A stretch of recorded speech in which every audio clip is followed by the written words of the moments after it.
জন্য পাথর ছুঁড়েছিল, সব করেছিল। এক কথায় নবীর সঙ্গে তাদের শত্রুতা মনোভাব ছিল, দুশ্মনী ছিল। কিন্তু হাজারো প্রকারের দুশ্মনী বা শত্রুতা থাকার পরেও ওই মক্কার লোকেরাই বলতে বাধ্য হয়েছিল যে আর যা হবে হোক, মুহাম্মাদের ভিতরে একটি গুণ আমরা দেখলাম। সেই গুণটি হচ্ছে এই যে মুহাম্মদ বিন আব্দুল্লাহ সত্য ছাড়া মিথ্যা বলে না। যে নবী সত্য ছাড়া মিথ্যা বলেননি, সেই নবীর উম্মত হিসাবে আমাদের মধ্যে যে শিক্ষা নিহিত, এই শিক্ষার দ্বারাই আমাদের মুখ থেকে বার হচ্ছে মিথ্যা না বললে ব্যবসা চলবে না।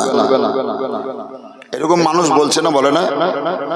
মিথ্যা না বললে ব্যবসা চলবে না, মিথ্যা না বললে পেটের ভাত জুটবে না, মিথ্যা না বললে দুনিয়াতে থাকা যাবে না, মিথ্যা না বললে লোকে আমাকে মানবে না, মিথ্যা না বললে আমার ঔষধ বিক্রি হবে না, মিথ্যা না বললে আমাকে জালসাই কেউ লাগবে না, মিথ্যা না বললে আমার চাষাবাদ হবে না, মিথ্যা না বললে আমার উন্নতি সাধন হবে না, মিথ্যা না বললে আমার সংসারে উন্নতি আসবে না। এটা মানুষের ঈমান যে কমজোর হয়ে গেছে তার মারাত্মক একটা নিদর্শন। আপনারা কোন শিক্ষায় শিক্ষিত হলে মিথ্যা না বললে ব্যবসা চলবে না? কে আপনাকে বলল মিথ্যা না বললে খেতে পাবেন না? এই শিক্ষাটা আপনাকে কে দিল? আমাদের পয়গম্বর আকা মুস্তাফা এই শিক্ষা দেননি, নবী আমাদেরকে শিক্ষা দিয়েছেন মিথ্যা বলিও না, সত্য বলো। আমাদের পয়গম্বর সারাটা জীবন মিথ্যা বলেননি, সততার উপরে অটল ছিলেন, কোনো অসুবিধা হয়নি। হযরত আবু বকর সিদ্দিক সত্য বলেছে, মিথ্যা বলেননি। ওমরে ফারুক সত্য বলেছে, মিথ্যা বলেননি। উসমানে গনি মিথ্যা বলেননি, সত্য বলেছে। হযরত আলী সত্য বলেছে, মিথ্যা বলেননি। হযরত ইমামে হাসান সত্য বলেছে, মিথ্যা বলেননি। হযরত ইমামে হুসাইন সত্য বলেছে, মিথ্যা বলেননি। সিরাজউদ্দিন আখিয়ে পাক মিথ্যা বলেননি, সত্য বলতে বলতে জীবনকে উৎসর্গ করে দিয়েছে। আলাউল হক নবী সত্য বলেছে, মিথ্যা বলেননি। যে গৌসুল্লাহ কোন হারাম করছে সেই গৌসে আযম পিয়ারে পীর বলতেগি সত্য বলেছে, মিথ্যা বলেননি। কেউ মিথ্যা বলেনি। আর আপনি বলছেন মিথ্যা না বললে খেতে পাবো না, মিথ্যা না বললে ব্যবসা চলবে না, মিথ্যা না বললে পেটের ভাত জুড়বে না। তার মানে আপনার ঈমান কমজোর হয়ে গিয়েছে, ঈমানে ঘুণ লেগে গিয়েছে। এই ঈমানটাকে মজবুত করুন। নামাজ পড়তে শুরু করার আগে মিথ্যাকে বর্জন করে সত্য বলার প্রতি অভ্যাস করুন। নামাজ পড়তে শুরু করার আগে মিথ্যাকে বর্জন করে সত্যের উপরে অটল হওয়ার চেষ্টা করেন, সত্যবাদী হন। মক্কার লোকেরা আমার নবীকে বলেছিল আস-সাদিক, সত্যবাদী নবী, সত্যবাদী মুহাম্মদ বিন আব্দুল্লাহ, সত্যবাদী। এই নবীর আরো একটি লাকাব দিয়েছিল মক্কার লোকেরা, আল আমিন। কি বললাম? আল আমিন, আলামিন নয়। আল আমিন মানে আমানতদার। যে নবীর নিকটে মক্কার লোকেরা কিছু আমানত রাখত, সে আমানতে নবীর দ্বারাই কোনোদিন খিয়ানত হয়নি। আমানতদার নবী, যার জন্য তার টাইটেল বা পদবি বা লকাব আল আমিন। যা হোক, বলছিলাম সেই নবীর জীবনী দুই ভাগে বিভক্ত, মক্কি এবং মাদানী। মক্কি এবং মাদানী। মক্কাতে 53 বছর ছিলেন, মদিনায় কত বছর বললাম? কত? 10। তাহলে 10 আর 53 টোটাল কত? 63। 63 বছর নবী আমাদের দুনিয়ায় ছিলেন। হযরত আদম আলাইহিস সালাম 1000 বছর ছিলেন। অন্যান্য নবী ও রাসূলগণ কেউ 600 বছর, কেউ 500 বছর, কেউ 400 বছর, কেউ 300 বছর, কেউ 250 বছর, কেউ 200 বছর। এক কথায় সমস্ত নবী ও রাসূলগণ দুনিয়াতে এসে সবারই দ্বারাই সবাই মিলে ইসলামের যে ক্যাম্পিং, ইসলাম ধর্মের যে প্রচার ও প্রসার, ইসলাম ধর্মের যে তাবলীগ করে গিয়েছেন, সমস্ত নবী ও রাসূল মিলে ইসলাম ধর্মের প্রচার যতটা হয়েছে, আমার নবীর মাত্র কয়েক বছরের প্রচারে গোটা বিশ্বে ইসলাম ধর্ম ছড়িয়ে গিয়েছে। এই কারণে আল্লাহ তাআলা কোরআন পাকেই বলে দিয়েছেন, আকমালতু লাকুম দীনুকুম, হে নবী, হে মুস্তাফা, আপনার দ্বারাতে আমি আমার ধর্ম ইসলামকে পূর্ণতা দান করলাম। এর পূর্বে ইনকমপ্লিট ছিল, আপনার দ্বারাতে ইসলাম ধর্ম কমপ্লিট হয়ে গেল, পরিপূর্ণ হয়ে গেল। যে নবীর দ্বারা ইসলাম পূর্ণতা পেয়েছে, তার মানে নবীর কাছ থেকে আপনার আমরা সব শিক্ষা পেয়েছি। কোন শিক্ষা আমাদের নবী না দেওয়া নয়। 2 নম্বর শিক্ষা দিয়েছেন নবী, নোট করবেন। আপনারা বহু জালসা শুনেছেন, আরো শুনবেন। আব্দুল কুদ্দুস সাহেব বলে না, এই আব্দুল কুদ্দুস দেখছেন বিরাট ডাক্তার, বিরাট ডাক্তার, মানে লম্বাতে বিরাট লয়, চিকিৎসাতে বিরাট। হেমাপতি লেন, আয়ুর্বেদিক লেন, আর কিছু লেন, সব পাবেন। কোনো বাচ্চার যদি পেচ্ছাপ বন্ধ না হয়েছে, দরকার তাবিজ নেবেন, পেচ্ছাপ বন্ধ হবে। এমন বন্ধ হয়তো হয়েও যেতে পারে যে ডাক্তার না দেখলে আর খুলবে না, এমনও হতে পারে। যাই হোক, বলছিলাম যে আমরা নবী পাক সাল্লাল্লাহু আলাইহি ওয়াসাল্লামের উম্মত হিসাবে, নোট করুন, শিক্ষা নিয়ে যান। নবী পাক আমাদেরকে একটি শিক্ষা দিয়েছেন। শিক্ষাটা কি? যে কোনো মানুষ যদি অসুস্থ হয়, কোনো মানুষ যদি অসুস্থ হয়, তুমি যদি জানতে পারো, শুনতে পাও, আপেল কেনার, কমলা লেবু কেনার পয়সা নেই, অসুবিধা নেই, সামান্য সময় হাতে বার করে বাড়ি থেকে তুমি বেরিয়ে যাও ওই লোকটাকে দেখার উদ্দেশ্যে।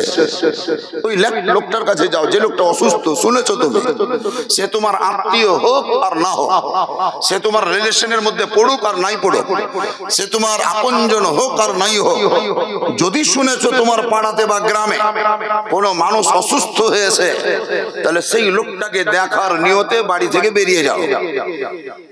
বাজার থেকে কোনো জিনিস কেনার মতন অর্থ নেই, কিনতে হবে না। আপেল, ডাব, কমলা লেবু কিচ্ছুর দরকার নেই, তুমি চলে যাও। সেই লোকটির শ্রীহনে মাথার দিকে বসে ওকে সালাম জ্ঞাপন করো, আসসালামু আলাইকুম ওয়া রাহমাতুল্লাহি ওয়া বারাকাতুহু। উনি উত্তর দিতে পারলে দিবেন, না হলে না দিবেন, সেটা ওনার পরের কথা। ওনার মাথার পাঁজরে বসে জিজ্ঞাসা করো, চাচা বা মামা বা ভাই বা কালু, কেমন আছেন? সে বেচারা বলবেই যে খুব ভালো নাই, আমি মেলা দিন ধরে অসুস্থ, রোগাক্রান্ত, ক্যান্সার রোগে ভুগছি, না হলে আর কিছু, আমি ভালো নাই। তখন তুমি তাহাকে সান্ত্বনা দেওয়ার জন্য, তার মনটাকে ফ্রি করার জন্য, সৎসাহস জন্মাবার জন্য লোকটিকে বলো, দেখেন, যে আল্লাহ রোগ দিয়েছে সেই আল্লাহ আপনার রোগ ভালো করবে। সুবহানাল্লাহ বলবেন না? যে আল্লাহ রোগ দিয়েছে সে আল্লাহ আপনার রোগ ভালো করবে। আমিও দোয়া করছি, আপনিও দোয়া করেন, আল্লাহ তাআলা যেন আপনাকে সুস্থ করে তোলে, আপনি যেন রোগ মুক্ত হয়ে যান, আপনি যেন সুস্থ হয়ে চলতে পারেন, উঠতে পারেন, বসতে পারেন, কথা বলতে পারেন। এই কথাগুলা বলে তাকে সান্ত্বনা দিয়ে তুমি উঠে চলে এসো। নবী পাক বলেছেন, নোট করে রাখবেন, মোথাবাড়ি বাজার গিয়েছেন বেড়াতে, অচিনতলার মোড় গিয়েছেন, কালিয়াচক গেলেন, আরো কতক কতক জায়গায় ঘুরে বেড়ালেন। নবী পাক বললেন, যেই বাড়ি থেকে তুমি বেরিয়ে ওই অসুস্থ লোকটার বাড়ি পর্যন্ত গিয়েছো, সেই বাড়ি থেকে তোমার বাড়ি ফিরে আসার জন্য যেই পথে তুমি চলবে, যে রাস্তায় তুমি হাঁটবে, যে রাস্তায় তোমাকে চলতে হয়েছে, যে রাস্তায় তোমাকে হাঁটতে হয়েছে, যেই পথে তোমাকে পদক্ষেপ ঘটাতে হয়েছে, সেই পথটাকে অচিনতলার পথ ভাবিও না, সেটাকে মুথাবাড়ির রাস্তা ভাবিও না, কাঁঠালবাড়ি রাস্তা ভাবিও না, ওটাকে পটলডাঙ্গার রাস্তা ভাবিও না, নতুন পটলডাঙ্গার রাস্তা ভাবিও না, শ্রী মোল্লাপাড়া রাস্তা ভাবিও না, খানপাড়া রাস্তা ভাবিও না, বাহাদুরপুরের রাস্তা ভাবিও না, হলদিবাড়ি রাস্তা ভাবিও না, ওইদিকে বাবলা মেহেরাপুরের রাস্তা ভাবিও না, অন্য কোন দুনিয়াবি রাস্তা ভাবিও দিও না। যখন তুমি মুসলমান হিসাবে একজন অসুস্থ ব্যক্তিকে দেখার নিয়তে বাড়ি থেকে বেরিয়ে তার বাড়ি পর্যন্ত যাবে এবং তার বাড়ি থেকে নিজের বাড়ি আসা পর্যন্ত যে রাস্তায় হাঁটবে সেই রাস্তাটা তোমার জন্য জান্নাতের রাস্তা হয়ে যাবে। সেই রাস্তাটা তোমার জান্নাতের রাস্তা বলে গণ্য হয়ে যাবে। রাস্তা যদিও দুনিয়াবি রাস্তা, কিন্তু তোমার জন্য জান্নাতের রাস্তা। আজকে বাপ হাসপাতালে অসুস্থ, বেটার টাইম নেই বাপকে দেখতে যাওয়া। মা হাসপাতালে পড়ে আছে, বেটার টাইম নেই মাকে দেখতে যাওয়া। দাদু অসুস্থ হয়ে পড়ে আছে, পোতার সময় হয় না দাদুকে দেখতে যাওয়া। চাচা অসুস্থ হয়ে পড়ে আছে, ভাতিজার টাইম হয় না দেখতে যাওয়া। মামা অসুস্থ হয়ে পড়ে আছে, ভাগিনার টাইম হয় না দেখতে যাওয়া। কিন্তু বন্ধু ডাকছে, টাইমের শেষ নেই। বান্ধবী ডাকছে, টাইমের শেষ নেই। আর কেউ ডাকছে, টাইমের শেষ নাই। সেই জায়গাটা আপনার টাইম হলো, একজন অসুস্থ ব্যক্তিকে দেখতে যাবেন, তার জন্য আপনার টাইম নেই। আল্লাহ তাআলার মহব্বতে নবী মুস্তাফার হুকুমের উপরে আমল করার জন্য একটি কর্ম করবে, তার জন্য আপনার সময় নেই। হে মুআজ্জাজ সামাইনে কিরাম, আল্লাহ রাব্বে কায়নাত বলেন, হে বান্দা বান্দীরা শোনো, যেই রাস্তাতে তুমি চলছো এই পৃথিবীর মাটিটা আমার দেওয়া। যে পায়ের দ্বারাতে তুমি হাঁটছো সে পায়ের শক্তিটা আমার দেওয়া। যে চোখের দ্বারাই দেখছো সেই চোখের দর্শন শক্তিটা আমার দেওয়া। যে হাতের দ্বারাই ধারণ করছো সেই হাতের ধারণ ক্ষমতাটা আমার দেওয়া। যে জিহ্বার দ্বারাই শ্বাস গ্রহণ করছো সেই জিহ্বাটা আমার দ্বারা আমার দেওয়া। যেই তুমি দাঁতে শক্ত জিনিসকে চিবিয়ে খাচ্ছ সেই দাঁতটাও আমার দেওয়া। যে মাথা দিয়ে তুমি চিন্তা করছো সেই চিন্তা করার ব্রেনটাও আমার দেওয়া। দেহের ভিতরে যে শক্তি আছে সেই শক্তিটা কোনো কারখানা থেকে পাওয়া নয়, সেই শক্তিটাও হলো আমারই দেওয়া। আল্লাহ বলছেন আমি সব দিয়েছি তোমাকে, তুমি কি দিলে আমাকে? তুমি আমার জন্য কি করলে? বাপ, আজকাল আমরা যখনই জালসা করতে যাই তো কোনো জায়গায় কোনো লোক বলছে হুজুর এমন ভাবে বক্তব্য রাখবেন যেন জমে যায়, যেন জমে যায়। আগে যদি বলতে তাহলে সিমেন্ট বালি আনতাম, সিমেন্টে বালিতে মেখে জমিয়েই দিতাম। এমন ভাবে জমাইতাম যে 50 বছরের আগেও ভাঙতো না। এখন এই জমিয়ে দেওয়া জালসা চলছে দুনিয়াতে। গজল বললেও বুঝে জমে গেল, তাকরীর করলেও বুঝে জমে গেল। আর যদি হাদিস কোরআন কেউ বললে তো যে মৌলভী জমাইতে পারলে না, জমাইতে পারলে না। এই জমাইতে জমাইতে আমাদের লোক কমে গেল। জালসা জমলো আর নামাজি কমলো। জালসা জমলো কিন্তু নামাজি কমলো। আপনারা বিচার করে বলতে পারবেন আমাদের নবী কোনদিন নামাজ ছেড়ে দিয়েছেন? ইতিহাস আছে, দেখাতে পারবেন না। নবীর সাহাবী যারা নামাজ ত্যাগ করেছেন ইতিহাস দেখাতে পারবেন না। ইমামে হাসান নামাজ পড়েননি, ইতিহাস দেখাতে পারবেন না। ইমামে হুসাইন নামাজ পড়েননি, ইতিহাস দেখাতে পারবেন না। যাইনুল আবেদিন নামাজ পড়েননি, ইতিহাস দেখাতে পারবেন না। ফাতেমাতুজ জাহরা নামাজ পড়েননি, প্রমাণ দিতে পারবেন না। জালসা করছে গাউসুল ওয়ারা সাইয়্যিদুনা গাউসে আযম পীরানে পীর দস্তগীর মাহবুব সুবহানী কুতুবে রব্বানী হযরতে সৈয়দ শাহ আব্দুল কাদের জিলানী রাদিয়াল্লাহু তাআলা আনহু তিনি নামাজ পড়েননি, দলিল দেখাতে পারবেন না। খাজায়ে খাজগা হিন্দল ওলি নামাজ পড়েননি, প্রমাণ দিতে পারবেন না। কুতুবউদ্দিন বখতিয়ার কাকি নামাজ পড়েননি, প্রমাণ দিতে পারবেন না। আলাউল হক নবী নামাজ পড়েননি, প্রমাণ দিতে পারবেন না। আখিয়ে পাক সিরাজউদ্দিন আউলিয়া নামাজ পড়েননি, প্রমাণ দিতে পারবেন না।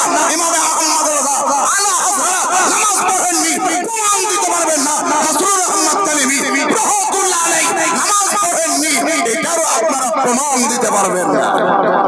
নারে তাকবীর, নারে রিসালাত, নারে রিসালাত, নারে হায়দারি, গাউসুল আরা কনফারেন্স। আপনারা নামাজ পড়ে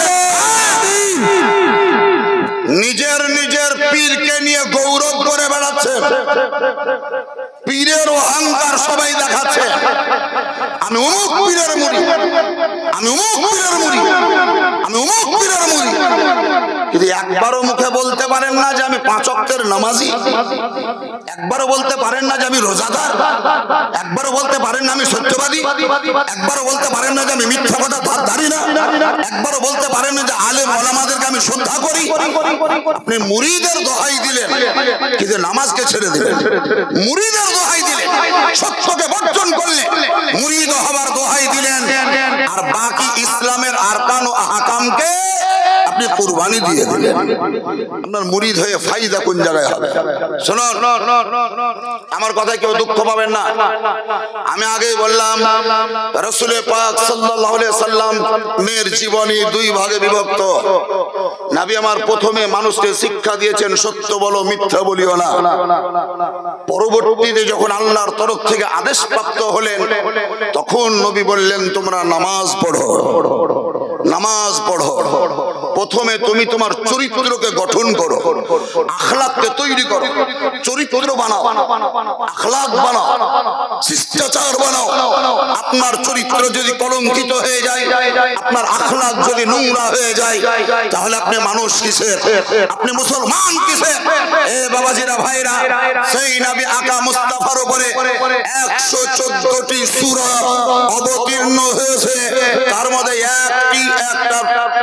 28টি সূরা মক্কায় অবতীর্ণ, যার জন্য কোরআন শরীফে লেখা থাকবে, দেখবেন সূরার এক সাইডে মাদানিয়াতুন কিংবা মাক্কিয়াতুন, এই সূরাটি মক্কায় অবতীর্ণ না মদিনায় অবতীর্ণ এটা লেখা থাকে।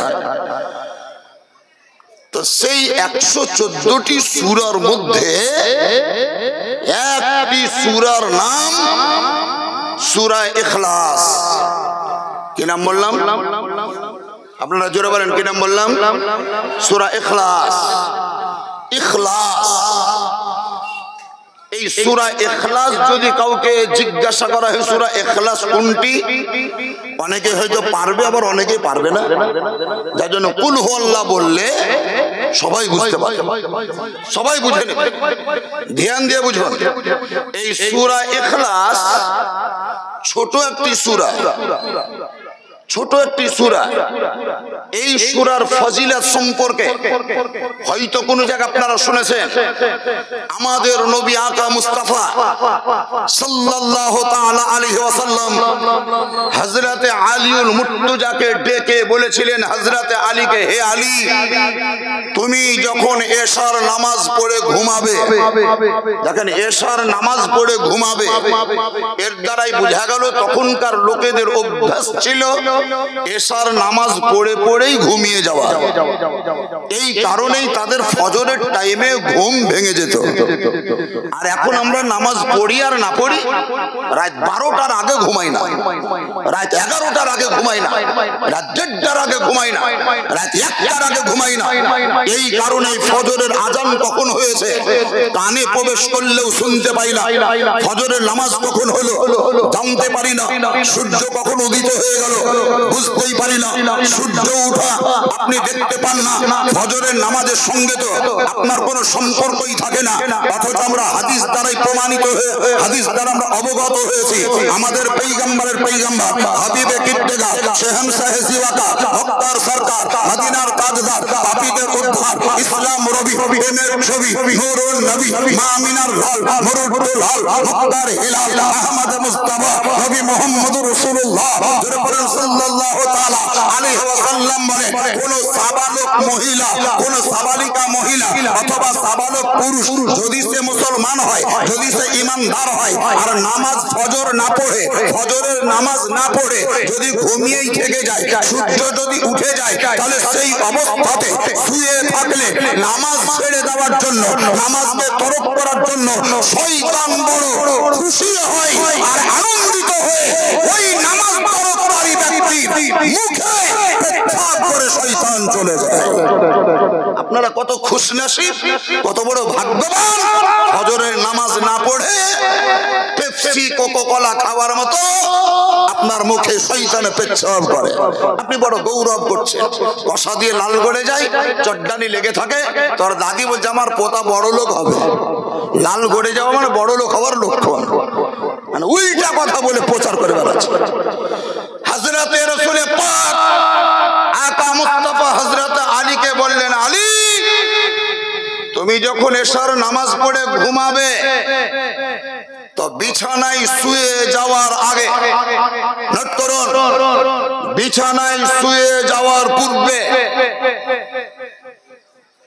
এক খতম কোরআন শরীফ পড়বে। সুবহানাল্লাহ বলবেন না?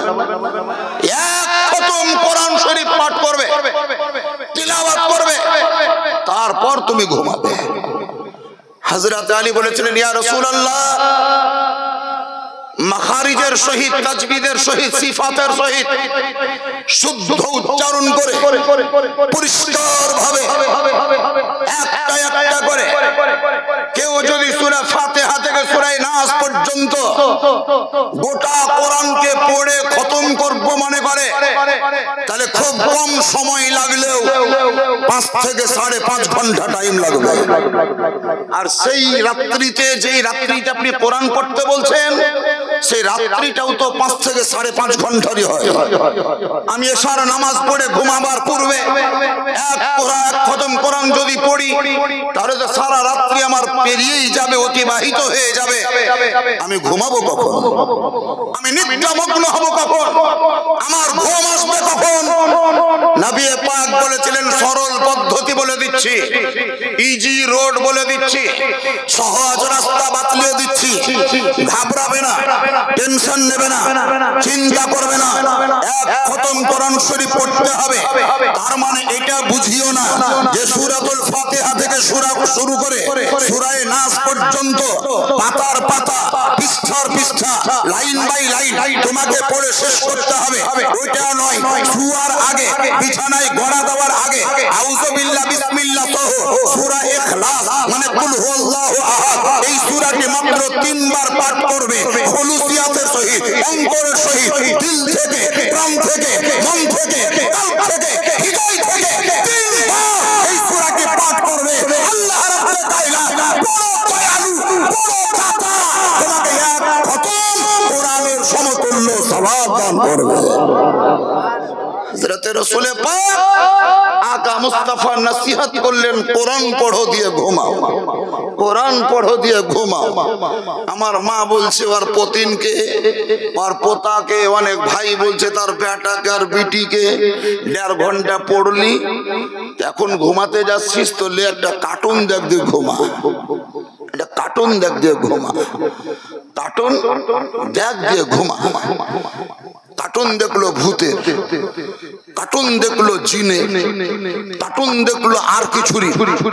স্বপ্ন যোগে যদি কিছু দেখতে পাই তাহলে কি পাবে? ওই ভূতের গল্পই পাবে, জিনের গল্পই পাবে। সাপে তাড়ছে এটাই দেখবে, সাপে কামড়াচ্ছে এটাই দেখবে। কিন্তু শুনে রাখুন, খারাপ স্বপ্নকে বর্জন করে যদি ভালো স্বপ্ন দেখার ইচ্ছা কাউরি থাকে, তাহলে নসিহত করে যাচ্ছি, নোট করতে পারলে করে রাখবেন। এশার নামাজের পর বিছানাকে পরিষ্কার পরিচ্ছন্ন করে আতর ইত্যাদি ছিটিয়ে খুশবুময় করে কিবলার দিকে মুখ করে ডান পট ফিরে বাম পাঁজের হাতটাকে বুলিয়ে হাঁটুটাকে জড়ো করে ডান পট্টির নিচে ডান হাতটাকে ভাঁজ করে আপনি শুয়ে যান। চক্ষুদ্বয়কে বন্ধ করুন, নবী মুস্তাফার উপরে দরুদ পড়ুন, সাল্লাল্লাহু আলাইহি ওয়াসাল্লাম, সাল্লাল্লাহু আলাইহি ওয়াসাল্লাম, সাল্লাল্লাহু আলাইহি ওয়াসাল্লাম। কখন ঘুম আসবে বুঝতে পারবেন না, এই দরুদ পড়তে পড়তে ঘুমিয়ে যায়। একদিনে যদি না হয়, 2 দিনে যদি না হয়, 3 দিনে যদি না হয়, 4 দিনে যদি না হয়, 5 দিনে যদি না হয়, 40 দিন পার হবে না, ইনশাআল্লাহ আজিজ সম্পূর্ণ যোগে নবী মুস্তাফার সঙ্গে আপনার দিদার হয়ে যাবে। আপনি কার্টুন দেখে ঘুমালেন, কার্টুনের স্বপ্ন দেখবেন। নবীর প্রতি দরুদ পড়ুন, নবীর প্রতি জিয়ারত হবে, নবীর সঙ্গে সাক্ষাৎ ঘটবে, নবীর সঙ্গে মোলাকাত হবে। আল্লাহর পয়গম্বর হাবিবে কিদ্দার নবী মুস্তাফা বলেছেন, কেউ যদি বাহ্যিকে অথবা স্বপ্ন যোগে আমার জিয়ারত করে, আমাকে দেখতে পায়, তাহলে আমি নবী সেই ব্যক্তির শাফাআত করব। সুবহানাল্লাহ জোরে বলা যাবে না?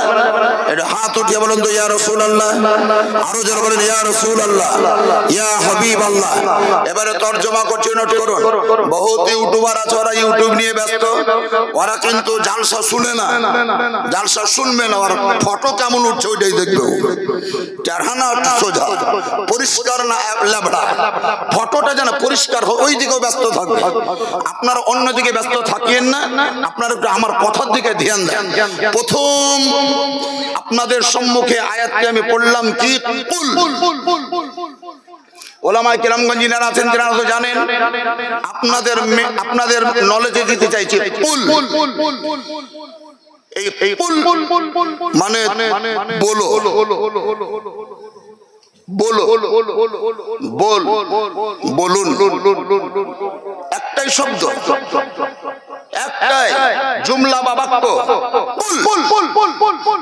তু বল, তুম বলো, আপ বলো, তু বল, তুমি বলো, আপনি বলুন।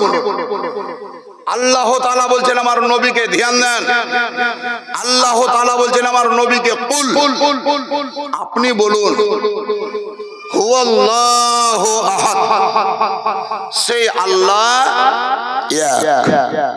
আপনারা বলুন আল্লাহ কটা? আল্লাহ এক, এক আল্লাহ, অদ্বিতীয়, লা শরীক, আল্লাহর সঙ্গে কাউরির শরীক যাবে না। আল্লাহ তাআলা নবীকে বলছেন হে নবী আপনি বলুন হুয়াল্লাহু আহাদ, আল্লাহ এক।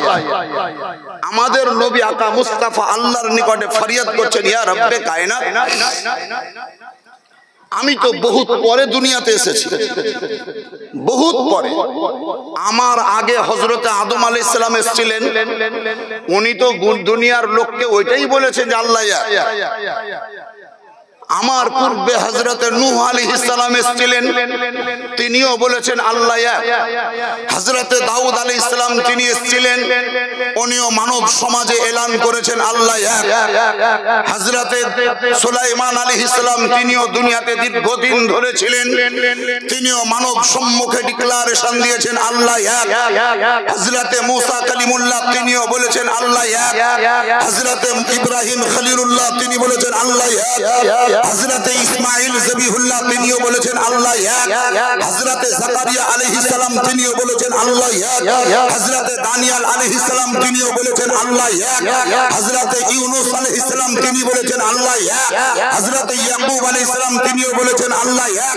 হযরতে ইদ্রিস আলাইহিস সালাম তিনিও বলেছেন আল্লাহ এক। হযরতে ঈসা রূহুল্লাহ তিনিও বলেছেন আল্লাহ এক। আসমান সাক্ষ্য দিচ্ছে আল্লাহ এক, জমিন সাক্ষ্য দিচ্ছে আল্লাহ এক, চন্দ্র সাক্ষ্য বহন করছে আল্লাহ এক, সূর্য সাক্ষ্য বহন করছে আল্লাহ এক, নক্ষত্র সাক্ষ্য বহন করছে আল্লাহ এক, ফেরেশতারা বলেছে আল্লাহ এক, জিন জাতিরা বলেছে আল্লাহ এক, তারা তো সবাই বলেছে।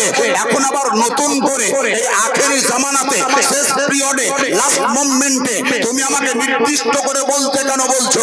কুল হুয়াল্লাহু আহাদ, হে নবী আপনি বলুন আল্লাহ এক। ওরা তো বলেছে, আমাকে আবার বলা করাচ্ছো কেন? ওরা তো বলেছে, আমাকে বলতে বলছো কেন? আল্লাহ রাব্বে কায়নাত বলে হে মুস্তাফা, হে পয়গম্বর, হে হাবিবুল হাবিব, হে আমার মাহবুব। হযরত আদম আলাইহিস সালাম বলেছে আল্লাহ এক, কিন্তু ওনার বলা আলাদা। হযরত দাউদ পয়গম্বর তিনিও বলেছে আল্লাহ এক, কিন্তু ওনার বলা সম্পূর্ণ আলাদা। হযরত সুলাইমান পয়গম্বর তিনিও বলেছে আল্লাহ এক, কিন্তু ওনার বলা আলাদা। হযরত মুসা কালিমুল্লাহ তিনি বলেছেন আল্লাহ এক, কিন্তু ওনার বলা আলাদা। এক কথায় 1,34,000 নবী ও রাসূলগণ বলেছে আল্লাহ এক, তিনাদের বলা আলাদা। আর হে নবী তোমার বলা আলাদা, তার কারণ তারা বলেছে আমাকে না দেখে, আর তুমি বলবে আমাকে দেখে।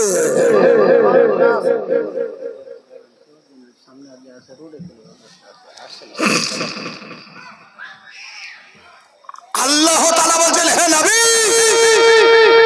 তারা তো বলেছে আল্লাহ এক, কিন্তু ওরা আমাকে না দেখেই বলেছে। আর আপনি বলবেন দুনিয়ার মানুষকে আল্লাহ এক, এটা আপনি আমাকে দেখেই বলবেন। তাহলে দেখা আর না দেখা দুটো সমান, জোরে বলেন দুটো সমান হয় না। দেখার সঙ্গে না দেখা কোনোদিন মিলে না।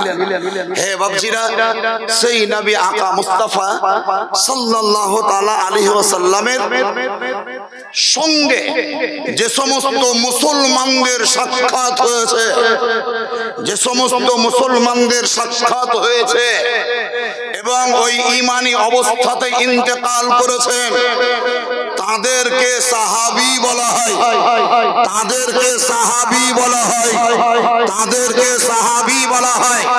আর নিজের জীবদ্দশায় ঈমানি দৃষ্টিতে যদি কোনো ব্যক্তি কোন সাহাবীকে দেখেছেন, তাহলে সেই ব্যক্তিকে তাবেঈ বলা হয়, তাবেঈ বলা হয়। এই তাবেঈ ব্যক্তি যিনারা সাহাবীদেরকে দেখা ব্যক্তি যারা, তাদের মধ্যে একজন ব্যক্তির নাম বলছি, যিনার নাম ইমামে আযম আবু হানিফা নুমান বিন সাবিত, যিনি আমাদের হানাফি মাযহাবের ইমাম। আপনাদেরকে এটা আমি জ্ঞান দিয়ে যাচ্ছি, ইমামে শাফি বিখ্যাত একজন ইমাম, কিন্তু কোন সাহাবীকে দেখেননি। হযরত ইমামে মালিক একজন বড় ইমাম, কিন্তু কোন সাহাবীর সঙ্গে তার সাক্ষাৎ ঘটেনি। মুহাম্মদ বিন হাম্বল তিনি একজন ইমাম, কিন্তু কোন সাহাবীর সঙ্গে তার সাক্ষাৎ হয়নি। শুধুমাত্র আমাদের হানাফি মাযহাবের ইমাম ইমামে আযম আবু হানিফা, তিনার সঙ্গে সাহাবীদের সাক্ষাৎ হয়েছে। উনি সাহাবীদের সঙ্গে ডাইরেক্টলি কথা বলেছে, সাহাবায়ে কেরামদের পিছনে তিনি নামাজ পড়েছে, নবী কিভাবে নামাজ পড়তেন। ইমামে আযম আবু হানিফা সাহাবীকে জিজ্ঞাসা করেছে নবী কিভাবে রুকু করতেন। আমাদের ইমাম জিজ্ঞাসা করার সুযোগ পেয়েছে নবী কিভাবে সাজদা করতেন। আমাদের ইমাম জিজ্ঞাসা করার টাইম পেয়েছে, সুযোগ পেয়েছে, মুহূর্ত পেয়েছে। সেই ইমামে আযম আবু হানিফা বললেন, যখন তোমরা নামাজে দাঁড়াবে, তাকবীরে তাহরিমা পাঠ করবে, তখন কান পর্যন্ত হাত তোলো, হাতটাকে নিচে নামিয়ে নাভির নিচে হাত বাঁধো। ইমামের পিছনে যখন তুমি নামাজ পড়বে, যখন ইমাম সাহেব কিরাত করবে, খবরদার তুমি কোন সূরা পড়বে না, সূরা ফাতিহা পড়তে হবে না, অন্য সূরা পড়তে হবে না। ইমাম যখন আল্লাহু আকবার বলবে, তখন তোমাকে আল্লাহু আকবার বলতে হবে। ইমাম যখন সাজদায় যাবে, তোমাকে সাজদায় যেতে হবে। ইমাম যখন রুকু করবে, তোমাকে রুকু করতে হবে। সেই ইমামে আযম আবু হানিফা রাদিয়াল্লাহু তাআলা আনহু, যিনি সাহাবায়ে কেরামদের সঙ্গে দিদার করেছেন, সাক্ষাৎ করেছেন, তিনি হচ্ছেন আমাদের হানাফি মাযহাবের ইমাম। সুবহানাল্লাহ, সুবহানাল্লাহ। নারে তাকবীর, নারে তাকবীর, নারে রিসালাত, নারে রিসালাত। রাসূল কনফারেন্স। ইমামে আযম, ইমামে আযম বলা হয় কাকে? বড় ইমাম। যেমন আমাদের আব্দুল কাদের জিলানীকে বলা হয় গাউসে আযম, বড় গাউস। ইনি হচ্ছেন ইমামে আযম। ইমামে হোসেন হচ্ছেন শহীদে আযম। আমাদের নবী হচ্ছেন নবী আযম। নবীদের মধ্যে সবচাইতে বড় আমাদের নবী, ওলিদের মধ্যে সবচাইতে বড় ওলি গাউসে আযম, শহীদগণদের মধ্যে সবচাইতে বড় শহীদ ইমামে হোসেন রাদিয়াল্লাহু তাআলা আনহু। এ বাবাজিরা, ভাইরা, মা এবং বোনেরা, বেশি কথা নয়, নোট করুন। আমি একটি করে দুই একটি কথা আপনাদের মাথায় দিয়ে দিচ্ছি। এই ইমামে আযম শুধু ইমামই নন, শুধু মাওলানা নন, শুধু মুহাদ্দিস নন, মুহাক্কিক নন, মুফাসসির নন, ফকিহ নন, বরং সঙ্গে সঙ্গে বিখ্যাত তিনি একজন আল্লাহর ওলি, আল্লাহওয়ালা ব্যক্তি, আল্লাহর ওলি, বিরাট বড় ওলি। ইমামে আযমের জন্ম হয়েছে আমার নবী মুস্তাফার ইন্তেকাল করার মাত্র ৭৪ বছর পরে। ইমামে আযম আবু হানিফার জন্ম হয়েছে মাত্র ৭৪ বছর পর আমাদের নবীর ইন্তেকালে।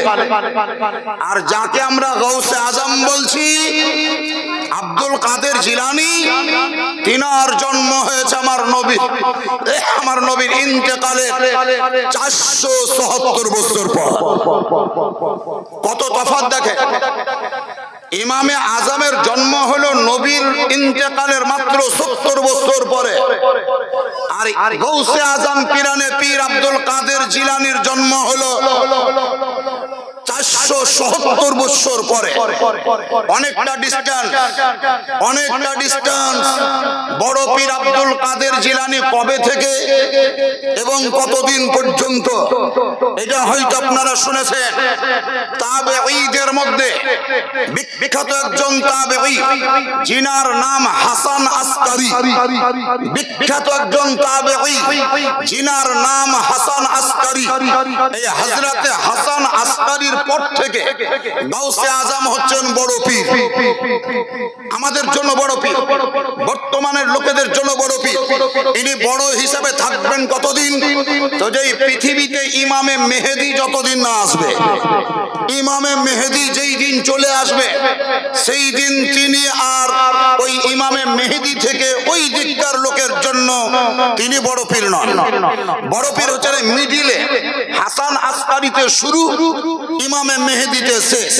এই মিডিলে যারা, তিনাদের জন্য গৌস, তিনাদের জন্য গৌসুল ওয়ারা, তিনাদের জন্য বড় পীর, তিনাদের জন্য পীরানে পীর, দস্তগীর, মাহবুবে সুবহানী, কুতুবে রাব্বানী, হযরতে সৈয়দ শাহ আব্দুল কাদের জিলানী ওয়া গিলানী রাদিয়াল্লাহু তাআলা আনহু। কিন্তু ইমামে আযম আবু হানিফা রাদিয়াল্লাহু তাআলা আনহু, যিনি সাহাবীদের সঙ্গে মুলাকাত করলেন, যিনি সাহাবীদের সঙ্গে সাক্ষাৎ করলেন, যে ইমামে আযম নিজের কলমে অঙ্কন করে গিয়েছেন, লিখিত করে গিয়েছেন যে আমি আল্লাহ তাআলার নূরের তাজাল্লিকে, আমি আল্লাহ তাআলার নূরের তাজাল্লিকে স্বপ্ন যোগে একবার দুবার নয়, 5 বার 7 বার নয়, 1000 বার আমি আল্লাহর নূরের তাজাল্লিকে দেখেছি। সেই ইমামে আযম আবু হানিফা, আর চোখ ছিল, আপনাদেরও চোখ আছে।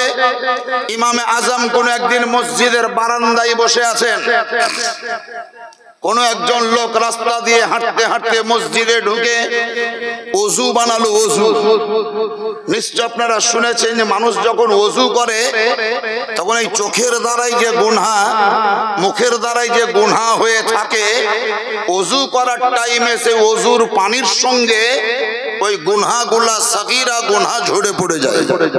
শুনেছেন না শুনেননি? হাত যখন মানুষ ধোয়, তা হাতের যে গুনাহ, হাত ধোয়া। আচ্ছা, আপনাদেরকে একটা জিজ্ঞাসা করি, জালসা তো মেলা দিন থেকে শুনছেন, ওযুতে ফরজ কয়টি নিশ্চয়ই জানা আছে?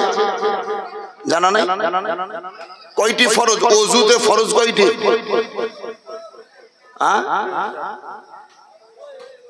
7-8টা হবে বোধহয়। 8টা না 9টা? ওযুতে ফরজ মাত্র 4টি। ওযুতে ফরজ মাত্র কটি বললাম? 4টি। এই 4টি ফরজ কোথায় লেখা আছে? কোরআন শরীফে। আল্লাহ তাআলা বলেন ফাগসিলু ওজুহাকুম, হে আমার বান্দা বান্দিরা, তোমরা যখন ওযু করবে তখন তোমরা তোমাদের মুখমণ্ডলকে ধৌত করো। মুখমণ্ডল মানে কপালের উপরে যেই জায়গায় চুল উঠে, এখান থেকে শুরু করে আপনি দাঁত কাটতে কাটতে কানের কানপট্টি পর্যন্ত নিয়ে আসেন, থুতনির নিচে পর্যন্ত, তার মানে দাড়ি সব গোটাটাই সুন্দরভাবে পানি দিয়ে ধোও, যেন পানি গড়ে গড়ে পড়ে। এই মুখমণ্ডল ধৌত করা ফরজ।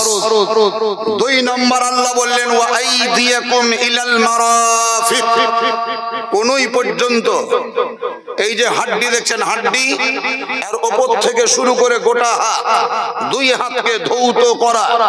এই কথা বলো না রে, 2টো হাতকে সুন্দর করে ধৌত করা, এটা ফরজ। ক নম্বর হলো? কটা হলো ফরজ? একটা মুখমণ্ডল ধোয়া, 2 নম্বর কোনই পর্যন্ত 2টো হাতকে ধোয়া, 3 নম্বর 3 নম্বর আল্লাহ তাআলা বলেন ওয়ামসাহু বিরউসিকুম, তোমরা তোমাদের মাথার মাসাহা করো। মাথার মাসা আরবিতে যাকে মাসাহা বলে, ইংরেজি ভাষায় তাকে টাচ বলে, বাংলায় স্পর্শ বলে, উর্দু বা হিন্দিতে ছুয়া বলে। मैंने छोलिया, আমি স্পর্শ করলাম, টাচ করলাম, মাসাহা করলাম। মাসাহা তো मैंने মাসাহা किया। तो भीजा हाथ মাথার চুলকে স্পর্শ করে মাথার উপরে বুলানো, এটাকে মাসাহ বলে। বলেন আমার মাথায় পাগড়ি বাঁধা আছে, এই পাগড়ি বাঁধা অবস্থায় যদি আমি ওযু করতে বসি, তাহলে ভিজা হাত দিয়ে আমার মাথার চুল স্পর্শ করতে হবে। স্পর্শ করতে গেলে মাথার পাগড়ি আমাকে খুলতে হবে না? হবে না? হবে না? মাথার পাগড়ি খুলতে হবে। কাউরির মাথায় যদি টুপি থাকে, তাহলে সে টুপিটাও খুলে নিচে নামাতে হবে। কাউরি যদি গামছা দিয়ে মাথা ঢাকা থাকে, গামছাটাকে সরাতে হবে। যদি রুমাল দিয়ে ঢাকা থাকে, রুমালটা হটাতে হবে। পুরুষ মানুষদের জন্য যেমন মাথার মাসাহা করা ফরজ, ঠিক তেমন মুসলমান ঘরে মা এবং বোনেদেরকেও ওযুর সময় মাথার মাসাহা করা ফরজ। আমাকে যদি পাগড়ি খুলতে হয়, আমাকে যদি টুপি খুলতে হয়, আমাকে যদি চাদর সরাতে হয়, আমাকে যদি রুমাল হটাতে হয়, তাহলে মাথার মাসাহা করার জন্য আমাদের মা এবং বোনেদের মাথায় যে কাপড় বা ওড়না থাকবে, সেই কাপড় বা ওড়নাটাকে সরাতে হবে না? হবে না? যদি না সরাই তাহলে মাথার মাসা হবে না। কাপড় নিচে নামাতে হবে, ওড়নাটাকে ফেলতে হবে, মাথার কাপড়টাকে হটাতে হবে, তারপরেই তোমার মাথার মাসা হবে। এখন যেই টাইমে মহিলাটি ওযু করছে, সেই টাইমটা যদি রাস্তার ধারে ওযু করে আর মাসাহা করার সময় যদি মাথার কাপড় নিচে নামায়, এই রাস্তা দিয়ে একটা পুরুষ মানুষ হেঁটে যাবে, সেই পুরুষটার নজর কিন্তু তার মাথার চুলের উপরে পড়বে। তাহলে কি করে মাসাহ করবে? মাসাটা করবে কি করে? যদি মাসাহ করতে যাচ্ছে, তাহলে লোকে চুল দেখে নিবে। আর যদি মাথার কাপড় না ফেলছে, তাহলে মাথার কাপড়ের উপরে ওকে হাত বুলাতে হবে। একদিকে তো লোক দেখবে, অন্যদিকে মাসাহ হবে না। এর জন্য শরীয়তের মসলা আজকে আপনাদের মোল্লাপাড়া, এই শ্রীপুর মোল্লাপাড়ার মা এবং বোনেদেরকে মেসেজ দিয়ে যাচ্ছি, মাথার কাপড় তো তোমাকে অবশ্যই নামাতে হবে মাথার মাসাহা করার জন্য, কিন্তু কোনো পরপুরুষ যেন দেখতে না পায়। এই কারণে তোমাকে এমন জায়গায় বসে ওযু করতে হবে যেখানে তোমার বাড়ির ফ্যামিলির লোক ছাড়া অন্য কোনো লোক তোমাকে দেখতে পাবে না। তার মানে বোঝা গেল, রাস্তার উপরে দাঁড়িয়ে ওযু করা চলবে না, পুকুরের ঘাটে ওযু করা চলবে না, নদীর ঘাটে ওযু করা চলবে না, টিউবওয়েল তলায় ওযু করা চলবে না, সরকারের দেওয়া ট্যাপের পানিতে এই জায়গায় বসে তোমার গোসল বা ওযু করা চলবে না। তোমার জন্য পর্দা জরুরি, তোমার জন্য পর্দা জরুরি, তোমার জন্য পর্দা জরুরি।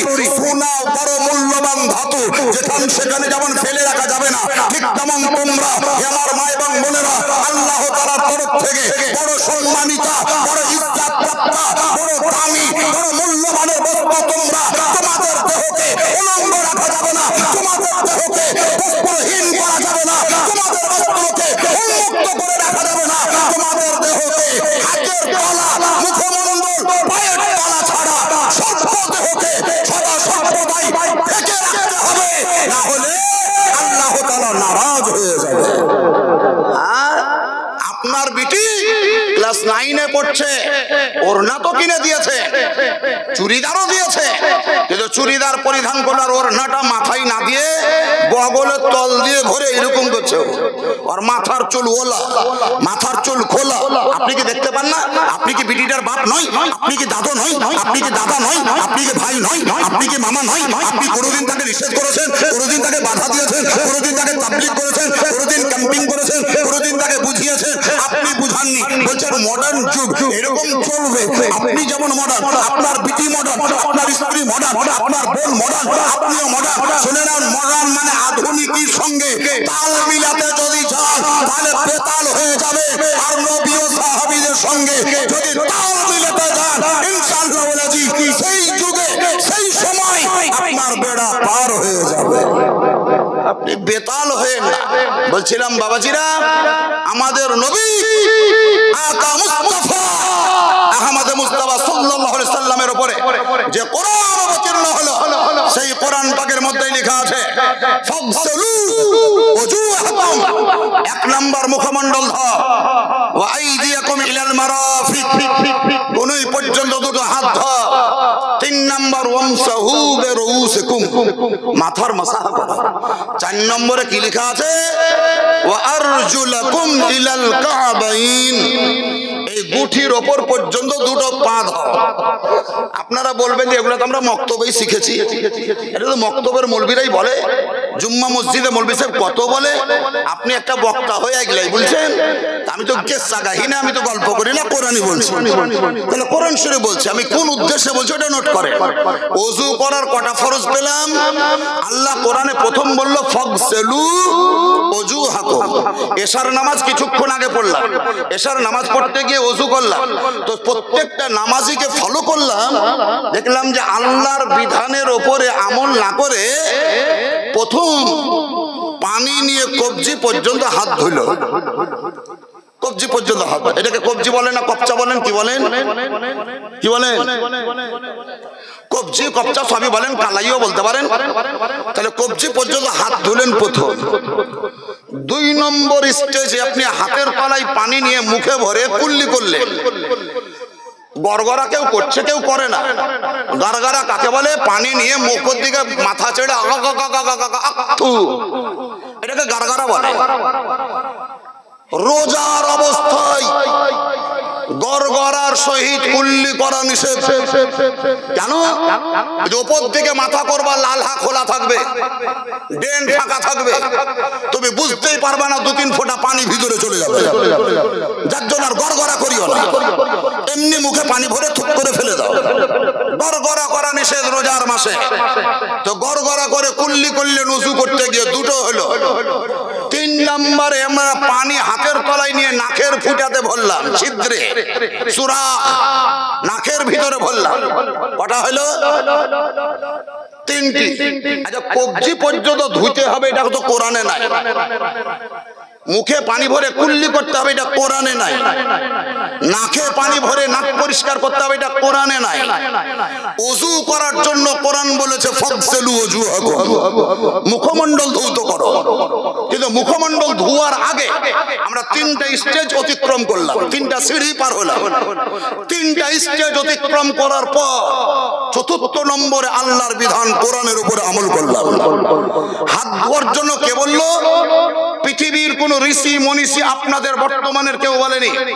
হাত ধোয়ার জন্য যিনি বলেছেন তিনি হচ্ছেন সমস্ত ডাক্তারদের ডাক্তার, সমস্ত মাস্টারদের মাস্টার, সমস্ত শিক্ষকদের শিক্ষক, সমস্ত টিচারের টিচার, ইমামুল আম্বিয়া, সাইয়্যিদুল মুরসালিন, রাহমাতুল আশিকিন, আনিসুল গরিবি, শফিউল মুজরাবিন, নবী মুহাম্মদ রাসূলুল্লাহ সাল্লাল্লাহু তাআলা আলাইহি ওয়াসাল্লাম বললেন, হে আমার উম্মতরা, তোমরা আল্লাহর ফরজের উপরে আমল করার পূর্বে কবজি পর্যন্ত হাত ধোও, তার মানে আমার সুন্নাতের উপরে আমল করো। কবজি পর্যন্ত হাত ধোয়া সুন্নাত, নোট করে রাখুন। কবজি পর্যন্ত হাত ধোয়া সুন্নাত, কুল্লি করা সুন্নাত, নাকে পানি ভরা সুন্নাত, এটা ফরজ নয়। মুখমণ্ডল ধোয়া ফরজ, কিন্তু ফরজের আগে আমি সুন্নাতের উপরে আমল করলাম, তার মানে বুঝা গেল ফরজের উপরে যদি আমল করতে চাও তাহলে সুন্নাতের সিঁড়িতে চেপেই যাও। বুঝতে পারলেন না? বুঝতে পারলেন না? পারলেন না? আল্লাহর বিধান ফরজের উপরে যদি আমল করতে চাও তাহলে নবীর দেওয়া সুন্নাতের সিঁড়িতে চেপে যাও। এই সুন্নাতের সিঁড়ি থেকে অতিক্রম করবা, তবে গিয়ে যদি ফরজের টার পাবা, ফরজের নিকটে যেতে পারবা।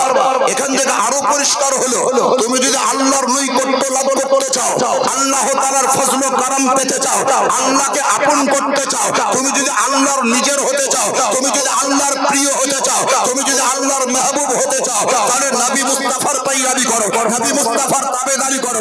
ফরজের উপরে আমল পরে করো, সুন্নাতের উপরে আমল আগে করো। কোরআন ঘোষণা করে, কুল ইন কুনতুম তুহিব্বুনাল্লাহ ফাত্তাবিউনি ইউহিব্বুকুমুল্লাহ ওয়া ইয়াগফির লাকুম যুনুবাকুম ওয়াল্লাহু গফুরুর রহিম। হে আমার পয়গম্বর, হে আমার মুস্তাফা, আপনি জগতের লোককে বলেছেন, তারা যদি আমার প্রিয় হতে চায়, তারা যদি আমার মাহবুব হতে চায়, তারা যদি আমার প্রিয় পাত্র হতে চায়, তারা যদি আমার ফ্রেন্ড হতে চায়, তারা যদি আমার বন্ধু হতে চায়, তাহলে আপনার পাইরাবি করবে, আপনার তাবেদারি করবে, আপনার সুন্নাতের উপরে আমল করবে, সুন্নাতের উপরে আমল করবে, আপনার পাইরাবি করবে আপনার।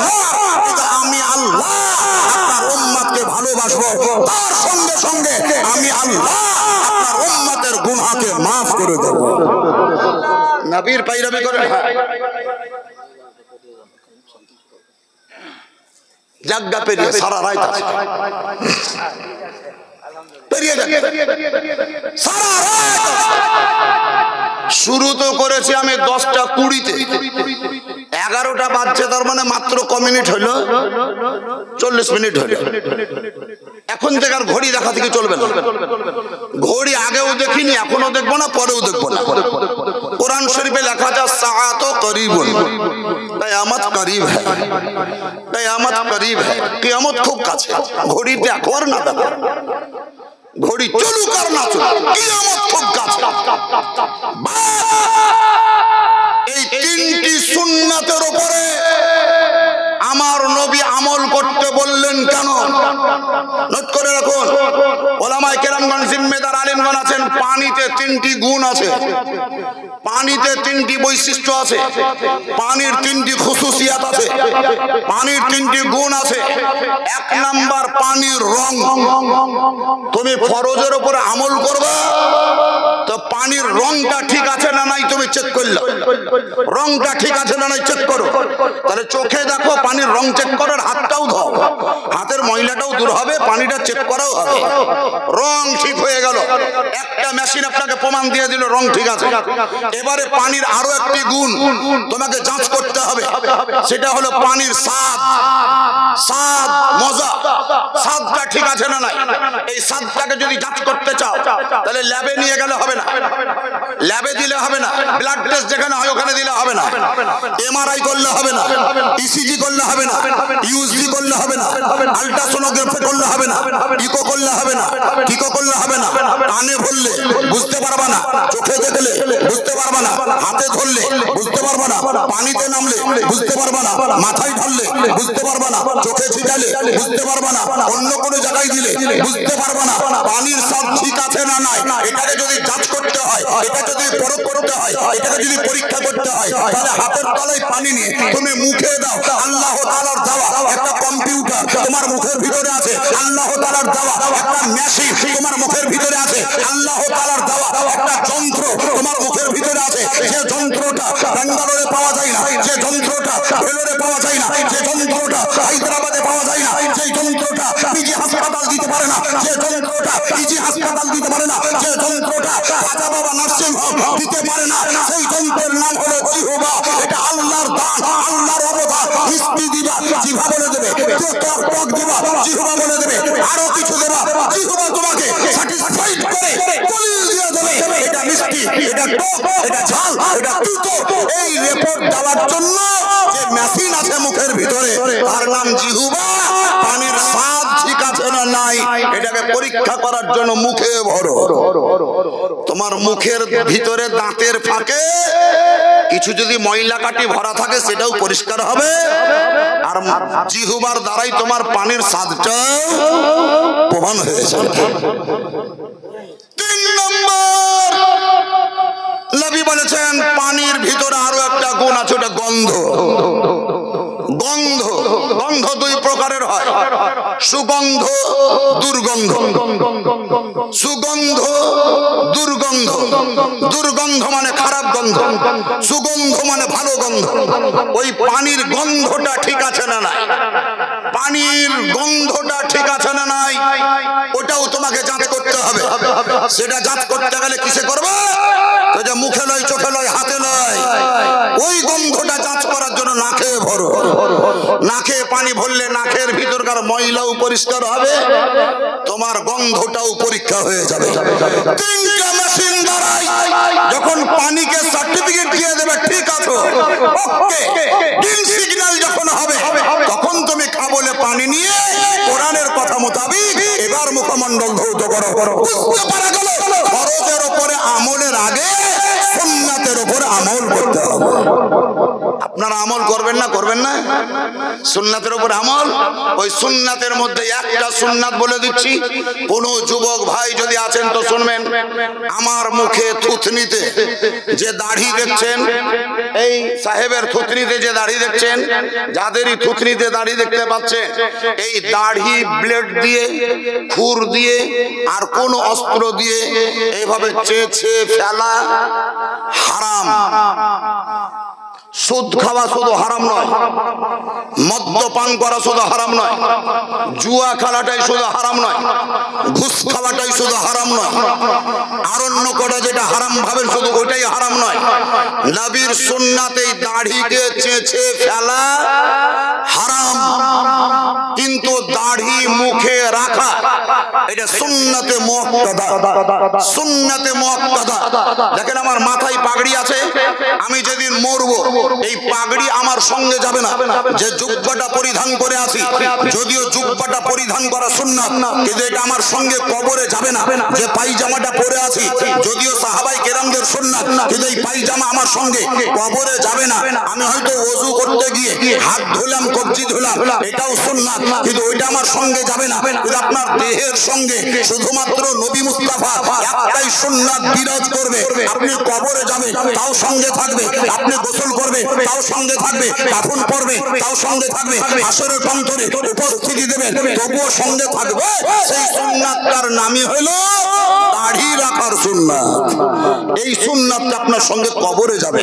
তাই বলবো আমাদের মোল্লাপাড়ার যুবক ভাইদেরকে, খুব জালসা করছো আরো করো, খুব দিওয়ানা হয়ে তাকবীর লাগাচ্ছ খুব লাগাও, কোনো অসুবিধা নেই। নবীকে ভালোবাসার দলিল যদি দিতে চাও, প্রমাণ যদি দিতে চাও, আই লাভ মোহাম্মদ বলে প্রমাণ দেওয়াটা বড় দলিল নয়।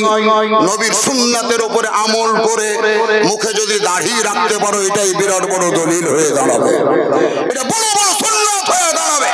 আই লাভ মোহাম্মদ তো বাচ্চাতেও বলতে পারে, বুড়াতেও বলতে পারে, নারীতেও বলতে পারে, কাপুরুষেও বলতে পারে, কিন্তু মুখে দাড়ি কাপুরুষ নয় বরং পুরুষরা রাখতে পারে।